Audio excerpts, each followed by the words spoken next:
4.1 Charles II and the Restoration Colonies. Learning Objectives. By the end of this section, you will be able to analyze the causes and consequences of the Restoration, identify the Restoration Colonies and their role in the expansion of the empire. When Charles II ascended the throne in 1660, English subjects on both sides of the Atlantic celebrated the restoration of the English monarchy after a decade of living without a king as a result of the English Civil Wars. Charles II lost little time in strengthening England's global power. From the 1660s to the 1680s, Charles II added more possessions to England's North American holdings by establishing the Restoration Colonies of New York and New Jersey, taking these areas from the Dutch, as well as Pennsylvania and the Carolinas. In order to reap the greatest economic benefit from England's overseas possessions, Charles II enacted the Mercantilist Navigation Acts, although many colonial merchants ignored them because enforcement remained lax. Charles II. The chronicle of Charles II begins with his father, Charles I.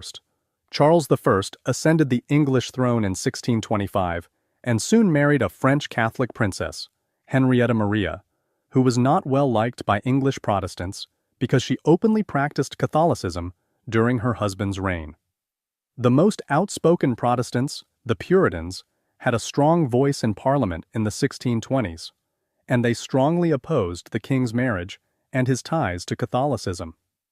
When Parliament tried to contest his edicts, including the king's efforts to impose taxes without Parliament's consent, Charles I suspended Parliament in 1629 and ruled without one for the next 11 years.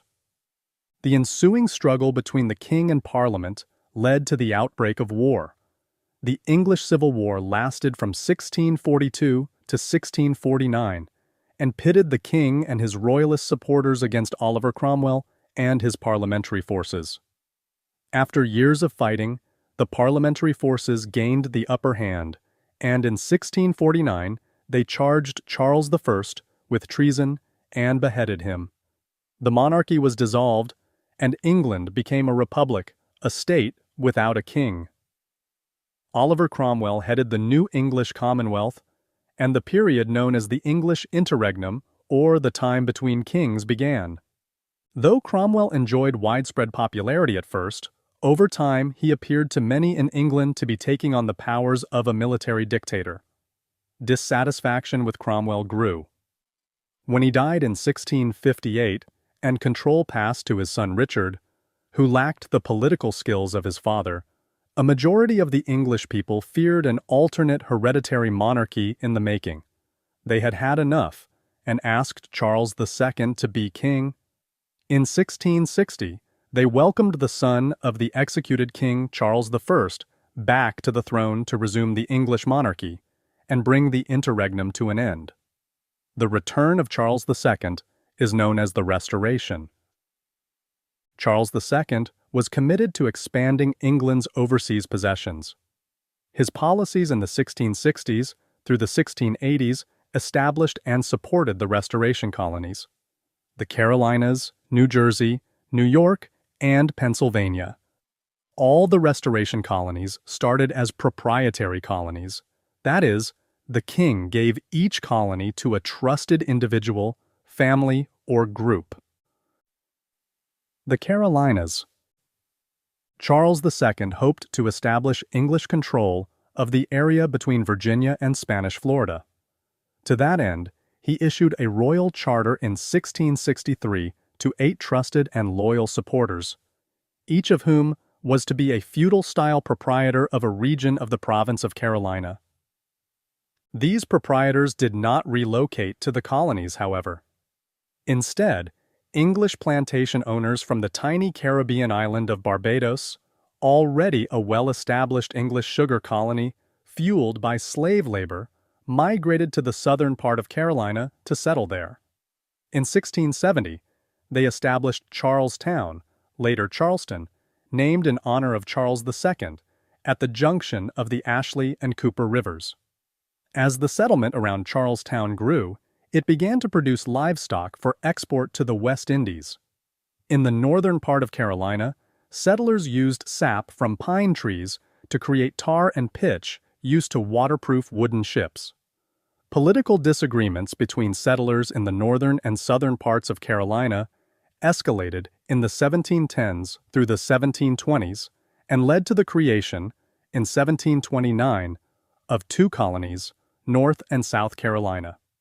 The southern part of Carolina had been producing rice and indigo, a plant that yields a dark blue dye used by English royalty, since the 1700s, and South Carolina continued to depend on these main crops. North Carolina continued to produce items for ships, especially turpentine and tar, and its population increased as Virginians moved there to expand their tobacco holdings. Tobacco was the primary export of both Virginia and North Carolina, which also traded in deerskins and captured people from Africa. Slavery developed quickly in the Carolinas, largely because so many of the early migrants came from Barbados, where slavery was well established. By the end of the 1600s, a very wealthy class of rice planters who relied on enslaved people for labor had attained dominance in the southern part of the Carolinas, especially around Charlestown. By 1715, South Carolina had a black majority because of the number of enslaved people in the colony. The legal basis for slavery was established in the early 1700s as the Carolinas began to pass slave laws based on the Barbados slave codes of the late 1600s. These laws reduced Africans to the status of property to be bought and sold as other commodities. As in other areas of English settlement, native peoples in the Carolinas suffered tremendously from the introduction of European diseases. Despite the effects of disease, Native Americans in the area endured and, following the pattern elsewhere in the colonies, grew dependent on European goods.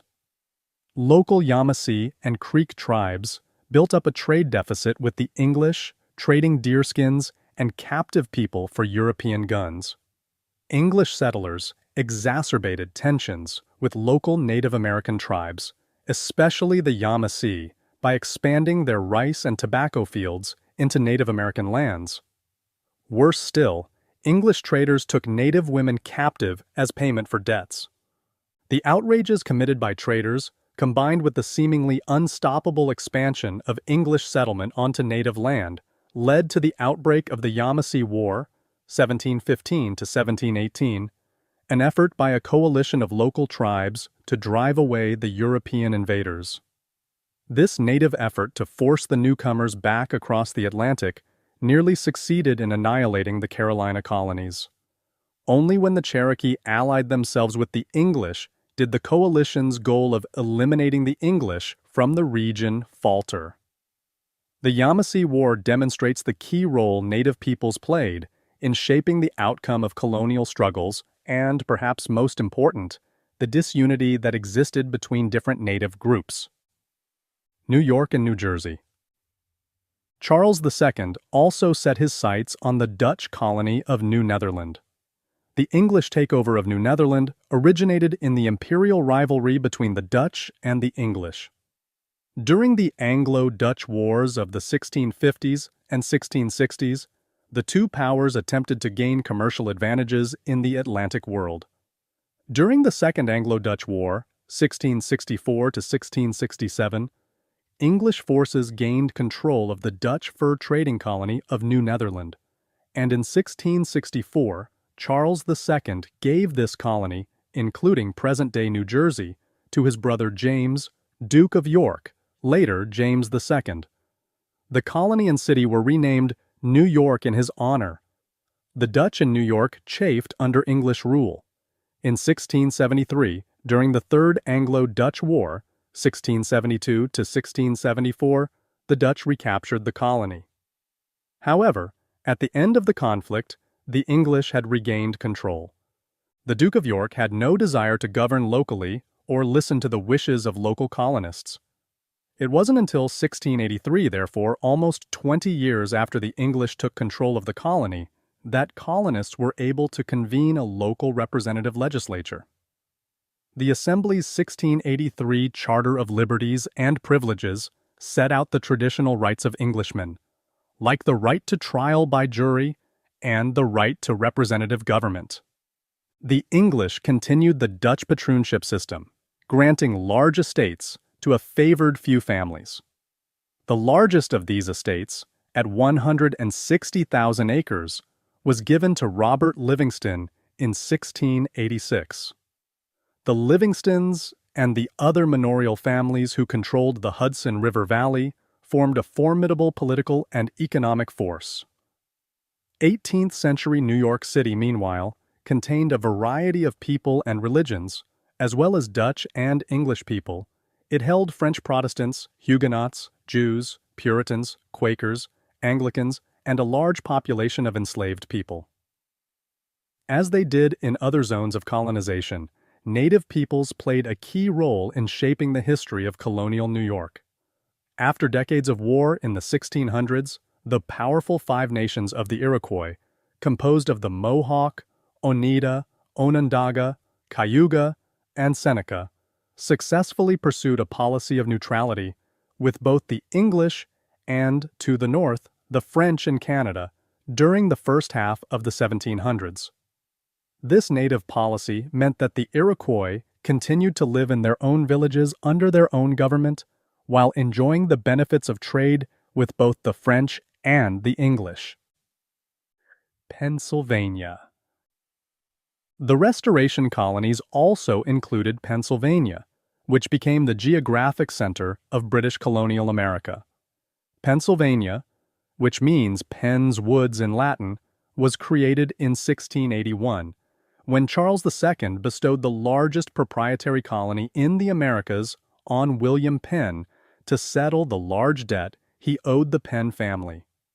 William Penn's father, Admiral William Penn, had served the English crown by helping take Jamaica from the Spanish in 1655.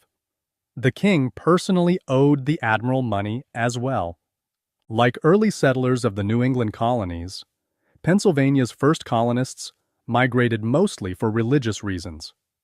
William Penn himself was a Quaker, a member of a new Protestant denomination called the Society of Friends.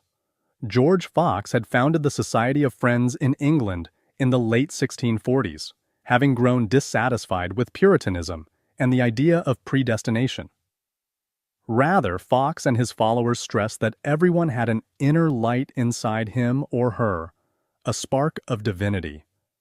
They gained the name Quakers because they were said to quake when the inner light moved them. Quakers rejected the idea of worldly rank, believing instead in a new and radical form of social equality. Their speech reflected this belief in that they addressed all others as equals, using thee and thou, rather than terms like your lordship or my lady that were customary for privileged individuals of the hereditary elite. The English crown persecuted Quakers in England, and some colonial governments were equally harsh. Massachusetts even executed several early Quakers who had gone to proselytize there. To avoid such persecution, Quakers and their families created a community on the Sugar Island of Barbados or moved to the religiously tolerant colony of Rhode Island. Soon after its founding, however, Pennsylvania became the destination of choice. Quakers flocked to Pennsylvania as well as New Jersey, where they could preach and practice their religion in peace. Unlike much of New England, whose official religion was Puritanism, Pennsylvania did not establish an official church. Indeed, with the notable exception of Rhode Island, the Pennsylvania colony allowed a degree of religious tolerance found nowhere else in English America.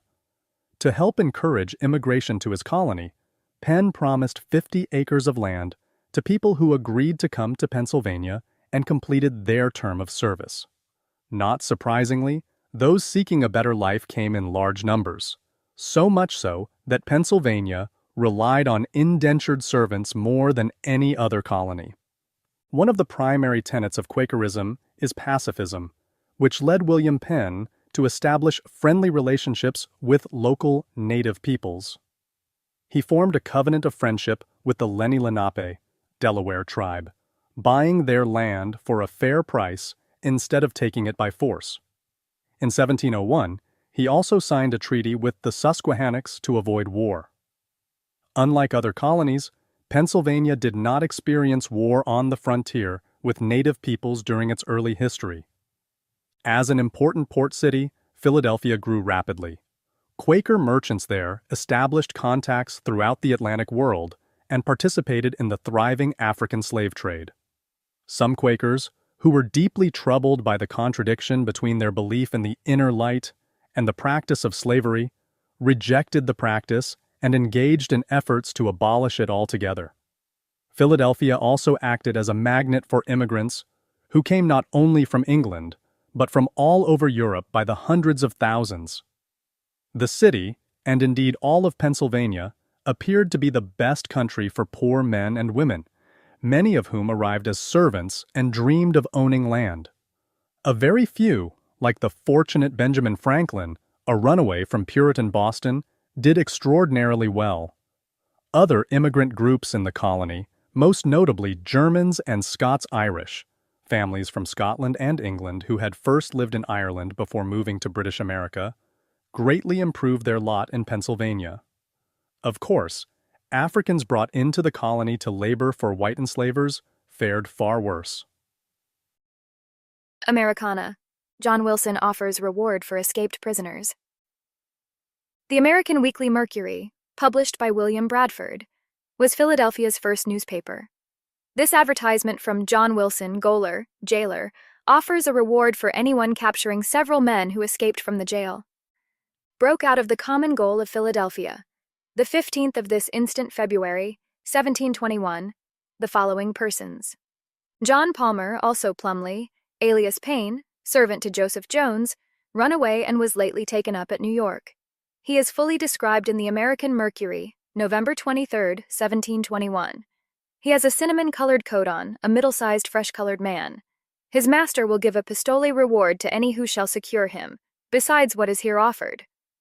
Daniel Audiobook, a Dutchman aged about 24 years, servant to Dr. Johnston in Amboy. He is a thin, spare man, gray drugget waistcoat and breeches, and a light-colored coat on. Ebenezer Mallory, a New England, aged about 24 years, is a middle-sized thin man, having on a snuff-colored coat, an ordinary ticking waistcoat and breeches. He has dark brown straight hair. Matthew Dulaney, an Irishman, down-looked swarthy complexion, and has on an olive-colored cloth coat and waistcoat with cloth buttons. John Fleming, an Irish lad, aged about 18, belonging to Mr. Miranda, merchant in this city. He has no coat, a gray drugget waistcoat, and a narrow-brimmed hat on. John Corbett, a Shropshire man, a runaway servant from Alexander Faulkner of Maryland, broke out on the 12th instant. He has got a double-breasted sailor's jacket on, lined with red baize, pretends to be a sailor, and once taught school at Joseph's Collings's in the Jerseys. Whoever takes up and secures all or any one of these felons shall have a pistole reward for each of them and reasonable charges, paid them by John Wilson, gaoler. Advertisement from the American Weekly Mercury, 1722. What do the descriptions of the men tell you about life in colonial Philadelphia? The Navigation Acts. Creating wealth for the empire remained a primary goal, and in the second half of the 17th century, especially during the Restoration, England attempted to gain better control of trade with the American colonies. The mercantilist policies by which it tried to achieve this control are known as the Navigation Acts. The 1651 Navigation Ordinance, a product of Cromwell's England, required that only English ships carry goods between England and the colonies, and that the captain and 3/4 of the crew had to be English. The ordinance further listed enumerated articles that could be transported only to England or to English colonies, including the most lucrative commodities like sugar and tobacco, as well as indigo, rice, molasses, and naval stores such as turpentine. All were valuable goods not produced in England and in demand by the British Navy. After ascending the throne, Charles II approved the 1660 Navigation Act, which restated the 1651 Act to ensure a monopoly on imports from the colonies. Other navigation acts included the 1663 Staple Act and the 1673 Plantation Duties Act. The Staple Act barred colonists from importing goods that had not been made in England, creating a profitable monopoly for English exporters and manufacturers. The Plantation Duties Act taxed enumerated articles exported from one colony to another, a measure aimed principally at New Englanders, who transported great quantities of molasses from the West Indies, including smuggled molasses from French-held islands to make into rum. In 1675, Charles II organized the Lords of Trade and Plantation, commonly known as the Lords of Trade, an administrative body intended to create stronger ties between the colonial governments and the Crown. However, the 1696 Navigation Act created the Board of Trade, replacing the Lords of Trade. This act, meant to strengthen enforcement of customs laws, also established vice admiralty courts where the Crown could prosecute customs violators without a jury. Under this act, customs officials were empowered with warrants known as writs of assistance to board and search vessels suspected of containing smuggled goods. Despite the Navigation Acts, however, Great Britain exercised lax control over the English colonies during most of the 18th century because of the policies of Prime Minister Robert Walpole. During his long term, 1721 to 1742, Walpole governed according to his belief that commerce flourished best when it was not encumbered with restrictions. Historians have described this lack of strict enforcement of the Navigation Acts as salutary neglect. In addition, nothing prevented colonists from building their own fleet of ships to engage in trade. New England especially benefited from both salutary neglect and a vibrant maritime culture made possible by the scores of trading vessels built in the northern colonies. The case of the 1733 Molasses Act illustrates the weaknesses of British mercantilist policy. The 1733 Act placed a 6 pence per gallon duty on raw sugar, rum, and molasses from Britain's competitors, the French and the Dutch, in order to give an advantage to British West Indian producers. Because the British did not enforce the 1733 law, however, New England mariners routinely smuggled these items from the French and Dutch West Indies more cheaply than they could buy them on English islands.